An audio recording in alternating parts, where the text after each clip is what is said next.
And Basher Houli has announced his retirement, so Richmond not offering him a contract for 2022. And Basher taking his cue to retire. Here's a part of his speech to his teammates. Signed a 3-year deal, boys.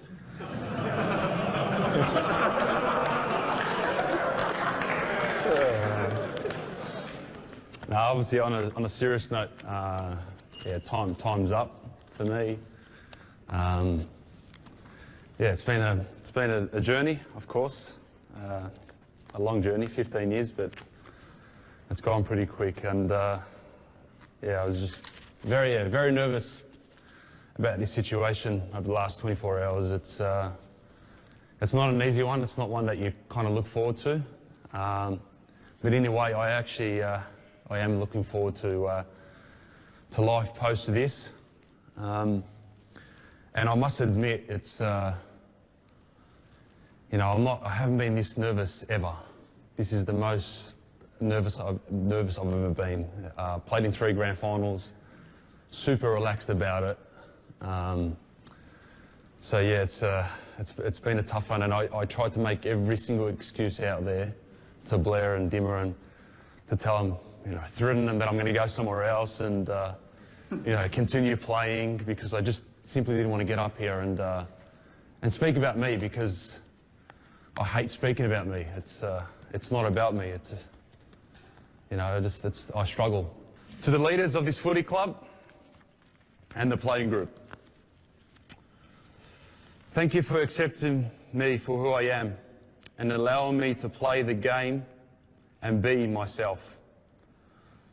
Not going out with you boys for drinks was challenging at times, I must admit, even though I was intended to have a drink. But I thought, how can I fit in? How can I possibly fit in if I can't engage with my teammates and have a drink? But I proved, and you boys allowed me to prove, that there is many ways to integrate and to be part of this great organisation and environment. So thank you for, you know, allowing me to be myself and really uphold my values. From Peggy to the Chief, to the amazing Tiger Army for believing in me and allowing me to be a part of this amazing organisation. Well, it's time to go fishing. Tiger for life. Thank you. Tiger for life. So the start and the end of Basher Houli's departure speech at Tigerland. The full version you'll find on the Richmond socials. It runs about 11 minutes. So Basher Houli, Eddie Betts and Sean Burgoyne all on the one weekend depart our footy landscape, at least as players. I suspect none of them will be gone from our sight. Craig Jennings, Jeno, welcome.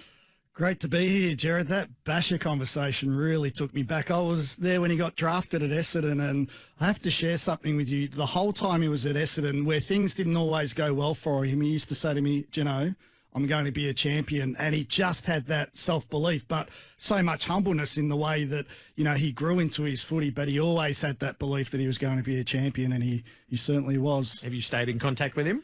Yeah, I'm really interested in culture. So he's somebody, I'm not great at keeping in touch with people, by the way, so there'll be plenty of mates listening going, he hasn't called me for 20 years.